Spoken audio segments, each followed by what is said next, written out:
Hello，大家好，欢迎回到我们的 Gate Podcast。然后我今天为各位邀请到是北一女中的碰碰。Hello，大家好，我是北一女中的冯一珍。然后我们今天要来的就是还有聊聊看他在这一年来的运动员留学的招募过程，然后他的怎么准备，然后他的所有一切心灵层面，然后不管是英文、球技上面，还有就是教练招募啊、教练面试那些，他都是怎么走过来的。然后我们今天就一一的揭秘给大家看。首先呢，我们先聊聊看你为什么一开始想要有出国的念头。什么时候有出国的念头？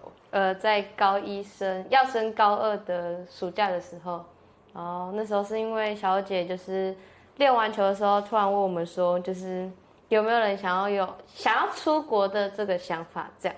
然后那时候就是举手，然后那时候就默默举手，然后小姐就对一半而已，一半这样，因为我那时候不太敢举嘛，然后就默默的举手，然后就说。就是举手马上就说我想要出国这样，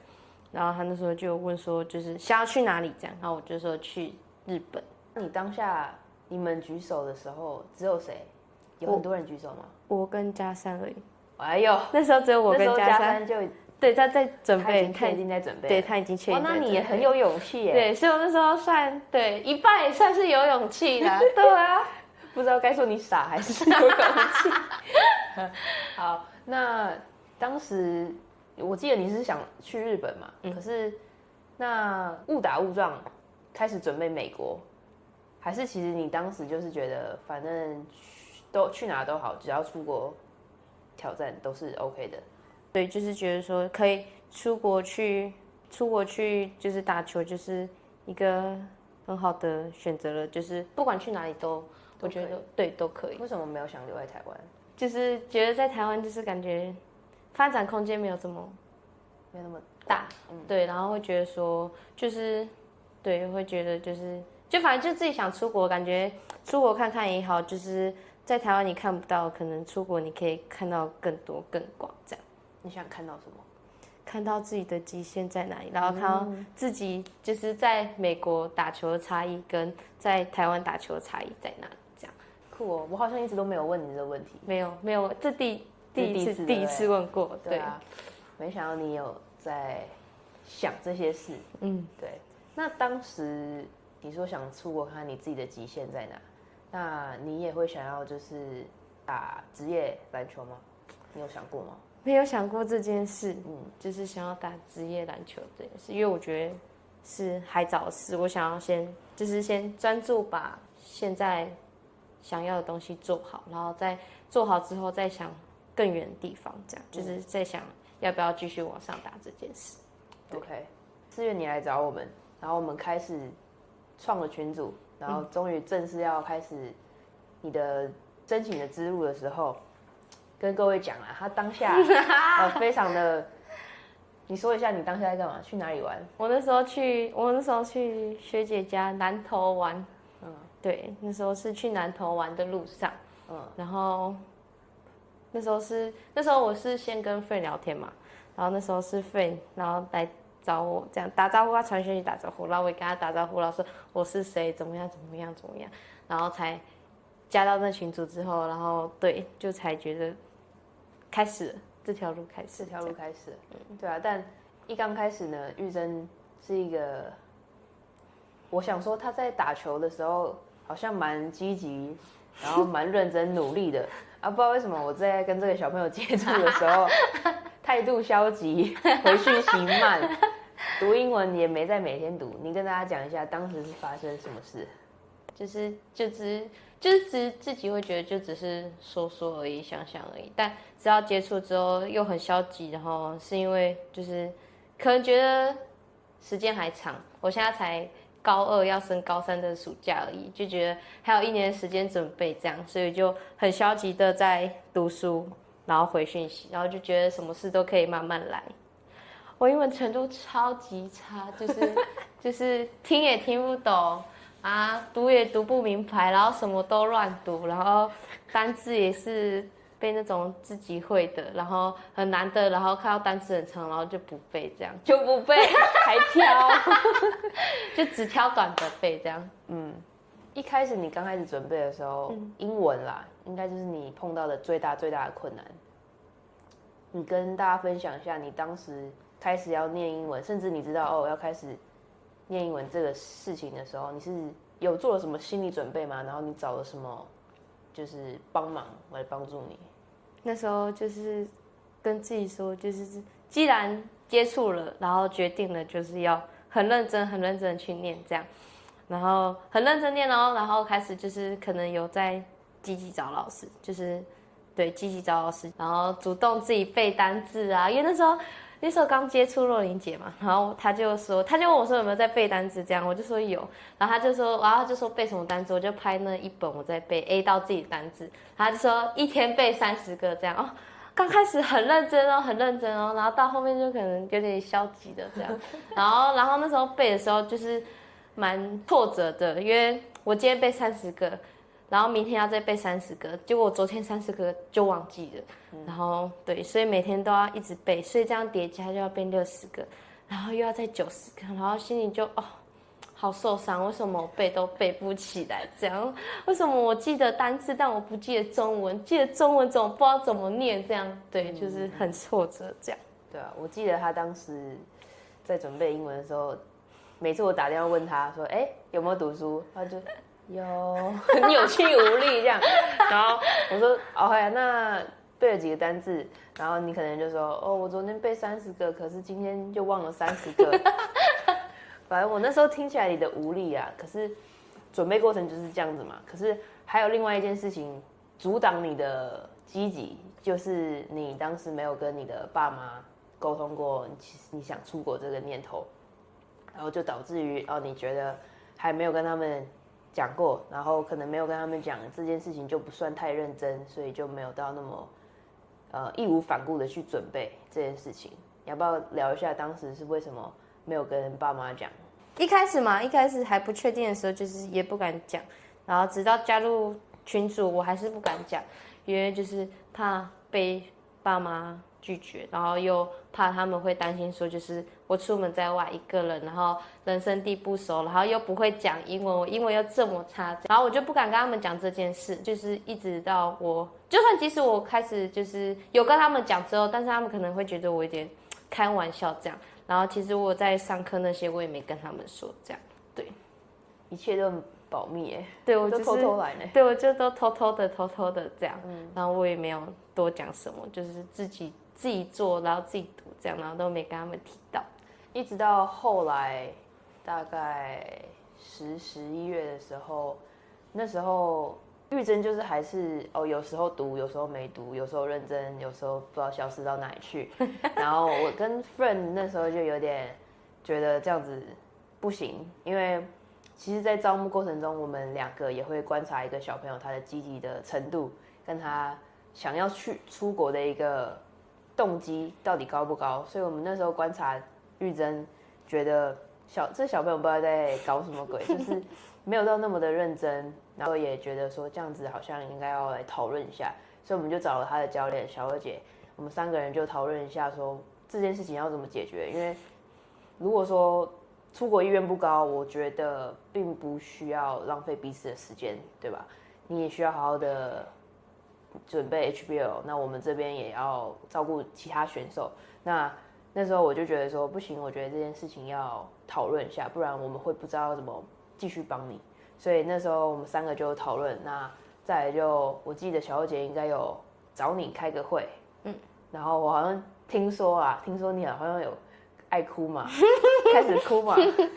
对，有哭哈，有，对啊，然后后来小姐找你的爸妈聊了，对，之后我觉得你的态度就有明显的比较积极了一点。就没有那么爱读不读，或是爱消失，然后要出现再出现，就不用人家还要去私讯他，开始传影片，他才传。我觉得那之后就有好一点。然后你自己觉得呢？你跟你爸妈，就是可能小姐跟你爸妈沟通完之后，你自己觉得你的心态上有什么转变？就是可能有慢慢接受这件事，然后可能就是他们也会就是开始督促我学英文这件事。哦，真的？对，然后就是对，就是他们知道之后，可能就会问我有没有在读英文，这样英文这么差还不认真一点这样。然后我爸妈知道，然后我爷爷奶奶因为跟一起住嘛，然后他们一定可能也会知道，所以我爷爷奶奶爷爷也会问我说有没有在认真读英文这样。哦、对，然后对，就是那时候可能就开始慢慢的就是又比较积极，这样就是不像是在开玩笑的说说而已这样。哦，那我觉得很棒哎，就是你爸妈、你爷爷奶奶开始督促你这件事，你有没有觉得好像大家开始，你有没有得到一个支持的力量？有啊，就是好像你不是都在被偷偷来？就是不是偷偷来，就是光明正，也不是光明正大，就是不是，就反正就是有被支持，就是对，就是我可以又更认真学习，不是就是偷偷学习这样。对，就反正就是对，就是感觉又被 push 这样，就是因为大家都在督促了，你这样。Fast forward 一下，因为你接下来也开始很忙了，开始准备预赛啊、复赛，然后有人复赛脚扭到没有办法打，是吗？是复赛吗？对，复赛，对，预赛没打，然后就开始忙嘛，预赛、复赛，然后再进小巨蛋。这期间呢，因为他们都太忙了，所以我们也不好就是去打扰。就有没有读英文，我其实也不太清楚。但据他所说，他有找学校老师帮他上课。那其实我也是秉持着相信他，但主要还是因为他们真的学校太忙了、太累了，每天要晨操，然后要练球，所以那时候呢，我们 Gate 我们这边就开始帮他找教练嘛，联系教练。其实我们在他一开始接触我们的时候，我们就陆续开始帮他联络教练了。那我其实聊到你的招募过程，我觉得也是一个蛮有趣的一个过程，因为我从来没有遇到在台湾，他明明高2的时候打冠军赛拿到 Final MVP 得了30几分，然后我刚开始寄信的时候，一个教练都没有回我，很有趣，就是一个教练都没有回。然后我那时候想说怎么办，因为玉珍真的是很好的，我自己觉得玉珍真的是一个很好的控球，然后防守能力又非常的突出，是非常有特色的一个后卫。然后我觉得很可惜，就是美国的教练因为没有办法现场看他打球，所以他就没有办法把自己的特色凸显出来，影片上没有办法很明显的凸显他的特色。那时候我跟 Friend 就讨论了蛮多策略，就是要怎么样帮你 promote， 怎么样让教练看到说，你即使身材是很矮小，但是你是一个非常有侵略性、有爆发力的一个控卫，而且你会用头脑打球。所以呢，我们那时候就想了蛮多策略的。所以你有没有记得，其实我可能没跟你讲，但是其实我在那段时间收集了你很多影片，然后收集了你很多，比如说单场得个20几分的影片，反正我就会把你的单场得很高分的影片，然后剪成一个 highlight， 然后寄给教练们看。所以说实话，如果一个球员正常身高条件的球员，我可能只要寄他的影片，可能寄个2-3个就好。你的影片呢，我寄给教练寄到有5-6个，然后不加全场影片，加了全场影片大概8个，对，这么多。因为你是一个很特别的球员啊。因为我们在寄信给教练的时候，通常就会说，你的身材条件是怎么样？很多人看到你可能是5尺，我忘记你多少，5尺2、5尺3，他们可能连影片都没点开，有时候啦。所以你的招募过程，我跟 Friend 的策略也是因为你调整了很多。我只可以很就是诚实的跟你说，一直到复赛，那时候都还没有教练回我。不过就像我刚刚讲，我们改变策略嘛，然后再接下来我改变策略之后，一次寄给教练，你猜那次有几个教练回我？我记得我有讲5个，对5个，直接5个教练爆回，说我们对他有兴趣。对，后来呢，我们就遇到一个对他很欣赏的一位社区大学的教练，然后我们也终于安排了第一次的教练会议，在1年后。在那会议之前，我们帮你准备嘛。我可以看得出来你蛮紧张的。确实，因为第一次要跟教练面试，而且还是全英文。对。然后你要不要聊一下？因为我那时候有出给你自我介绍的功课嘛，然后要你问教练问题。你那时候自我介绍，你花了多久时间把它念熟，把它准备好？好几天吧，因为我有点忘记了，但我知道就是每天就是每天就一直去看那个自我介绍，然后一直去念，然后那个问题就是一直去读，然后问题就是要问教练的也一直去想到底要问什么，然后要怎么跟教练自我介绍，这样就是一直去读啊，因为我英文本来就不好，然后就一直去念，然后不会的单词，然后就一直念，一直念，一直念。真的哦？对啊，真的。每天哦。每天看就看一下看一下。我对他有 PTSD 啊，他在那边跟我开玩笑，我都不知道他现在是认真有在念。有啦，就是看一下这样，就可能过目一遍这样，而已这样。对 ，OK。所以我觉得那一次第一次的教练面试，我觉得你表现的还不错啊，而且那个教练真的很喜欢你，而且也很欣赏你，当下就马上 offer 他全额奖学金，甚至还包含了来回机票，然后。对啊，那一次我们都以为是OK， 我们稳去了这间学校，因为你的爸妈也有参加，他们也很喜欢，然后你也很喜欢，小姐也很喜欢，我也觉得聊得不错，我们都以为要这样子就去了，对，去了。结果因为这位社区大学的教练后来得到了一个很好的机会，他去到 D1， 所以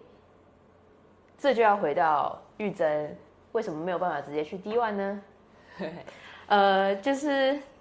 大家众所周知都知道我的英文就是不好，然后对，就是因为去 D1 嘛，就是一定要有一定的 GPA， 然后一定的英文成绩，对，就算读英文啊、托福什么什么之类的，就一定要一定的标准啊。我就是 GPA 不到就算了，然后英文成绩也不到，所以没办法直接去 D1 的学校，对。但其实我觉得对你来说，社区大学这条路是非常适合你的，就是先去社区大学准备好英文，提升 GPA， 全部都还有包含你的篮球嘛，全部都武装好之后升到 D1， 就像小米一样，是一个我觉得反而是对你来说是一个很好的路。不一定有时候在我们台湾很厉害的球员，他一定下一个跳板就要去 D1。我其实觉得社区大学反而是让他们更安全，然后更比较可以预备他们自己的，甚至心灵、心态的部分可以预备好的一个地方。所以接下来我们又开始重新找学校啦。对。然后呢，遇到后来这位 Weatherford College 的教练，你要不要聊一下第一印象？他是一个非常热情的教练，这样就是看到你就是很热情的去跟你打招呼啊什么的，就是他的热情就是跟小欧姐很像这样。对，我觉得比小欧姐还够。对，但是又比小欧姐还要再热情这样。我觉得这位教练很特别的是，他以前是少统的教练，所以他在使用矮小空位上一定蛮有心得的。所以那时候我们聊一下那时候的会议吧，就是那位教练在跟你聊招募会议的时候，你还记得他为你想了很多你已经要训练的方向了，就是比如说矮个子的 finishing 啊，然后还有你的什么跳投啊，你觉得当下你在听教练在为你做这些分析的时候，你是什么想法？我觉得这教练就是对球员很尊重，然后也是很积极，就是对于一个球员就是他就是想要，然后就一直去帮你拟定你的计划。就像我矮小嘛，然后他就一直会想要就是加强我一些个人能力啊，然后对于防守啊，就是如果被大小啊该怎么防守，然后还有我可能现在肌肉量不够啊，很单薄这样，要帮我怎么增肌啊，什么什么之类，他都就是即使我还没有说口头答应说我要进去了，但他在招募我过程中，他就已经先说帮我拟定了什么计划，然后从影片中看出我什么缺点，他想要改变我什么这样。我觉得对一个教练就是想要一个球员的感觉是一个是很好的，然后就是点我看到我会觉得这教练就是很好，就是对我来说，我很难得可以遇到这么好的教练，毕竟我还这么矮小，这样对，对啊，所以后来我们跟这位教练聊完后，我们又开了一次选校分析的会议嘛，然后我们就分析了说，这位教练真的是有在想你要怎么进步，对，帮你怎么练好之后，你之后去 D1可以有更好的发展，所以那时候我们就毅然决然的决定了这间学校。对，然后接下来就是一连串的准备签证的过程了嘛。对，我说实话，在后面这个过程，我深深的感受到彭玉珍好积极哦，好认真哦，跟那1年前的他完全不一样。你聊一下，你为什么你的变化这么多？就是真的变得很想要出去，然后又有家人的支持，又有教练支持，然后又有国外教练的肯定，这样，所以让我想要踏上这条路就更坚定。虽然会很孤单，会听不懂英文，但还是就是要很努力，就是要很努力去学习。所以我会就是很坚定的说，就是要好好的努力跟付出，对，不能辜负大家对我的期望，这样。我要哭。我没有带卫生纸哎！哇塞，真的，所以有大家全力的支持，还有国外教练对你的就是肯定，这就是让你变化这么多的原因，是吗？对，我觉得很棒。他以前真的好懒散哦，可是现在我叫他做一件事情，对啊，像打疫苗，我隔天就打了。对我吓到，若一姐都吓到了。她说：“哎呦，很想去哦，是有想要的哦这样。”对啊，而且还有那个什么，叫你 po 一个文。没有叫你写那么多，写了这么多，太感性了。对啊，然后你可以分享一下你这一条路的心路历程好了，还有未来遇到像你一样可能英文不是那么好，或是原本一开始家里没有那么支持的小朋友，你可以就是分享一下可以怎么帮助他们，然后你自己这一路怎么走来的？一开始就是自己有问题嘛。没有先跟家人沟通好，然后就这边懒散乱读英文这样，然后到中间可能就意识到了，就是可能家长都知道，然后有人在督促了，然后可能自己真的会有点想要，然后就会开始认真找老师学英文啊这样，然后又到后面真的要开始跟教练面试这件事，然后到原本确定的学校又没有学校，那时候其实蛮紧张的，然后后面又有学校，然后那个教练也蛮常吃的，所以就蛮开心，又有学校可以，就是又找到了学校，这样就可能那时候会觉得说，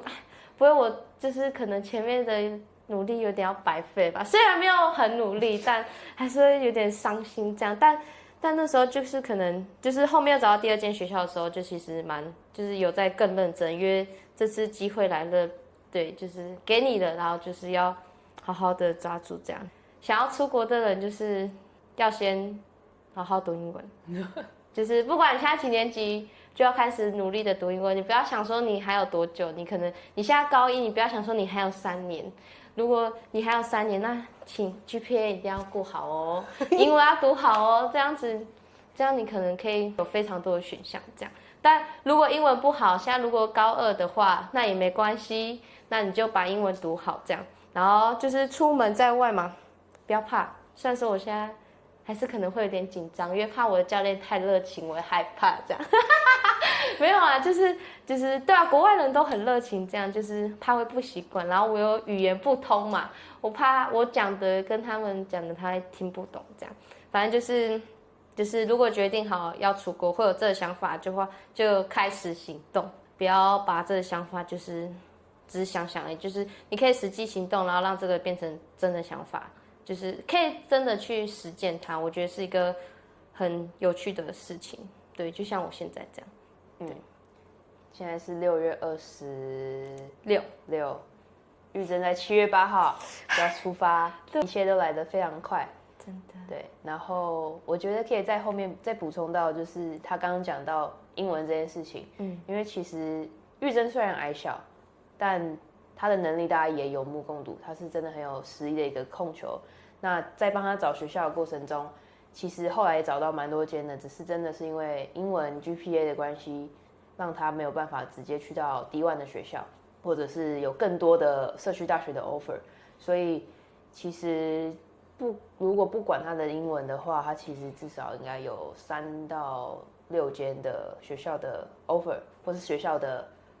教练在问他。那因为他们一开始就会问说，小朋友他们的英文成绩怎么样，所以都没有聊到后面那一步，是因为这样子。但其实就像他刚刚前面讲，你现在不管你剩1年，你剩3年，一想好你要做这件事情的时候，你就要开始好好认真读英文。不管你是不知道怎么读，你不知道怎么读，那你就要找方法读。你不能一直说我现在不知道读什么，所以我就乱读。对。然后最后我觉得可以再补充的就是，我其实不太担心玉珍去到国外会发生什么事，因为大家都知道他这么乐天的，然后那么爱笑的一个个性。虽然说他可能听不懂人家可能在讲他坏话，或者是还是在骂我，还是在骂他，对，还是在骂我，他都听不到，他都听不懂，他都听不到。但我觉得我不担心他啦，因为我觉得篮球是最快交朋友的一个技能。然后如果大家看到他打球的态度，他的队友看到他打球态度，他的教练看到他打球的积极度，我觉得他是一个非常讨人喜欢的球员。那英文的部分，当地去到美国当地就会变得进步很快，你也会适应的，慢慢适应。虽然一开始3个月可能会还是有一些撞墙期，但我不会担心你球场上的部分。可是学业英文真的要好好加油。对，最后有没有还想要什么跟你的喜欢你的粉丝、喜欢你的观众、一直在支持你的人说什么话吗？就是谢谢大家，不管是看我3年了，还是从中间开始看，都很谢谢你们。然后虽然之后看不到我在台湾打球，但我在国外打球还是要多多关注我。没有，看一下，可以啊，要关注，就是对，多多关注我这样。对，还是可以看到比赛影片嘛。对，应该还是努力，对，让苗栗之光让大家看到啊。对，我会努力的，大家敬请期待。好，那就我们今天就到这边，然后谢谢大家的收听，谢谢大家的观看，然后请大家一起继续支持彭韵珍，然后那就这样咯，谢谢大家，拜拜。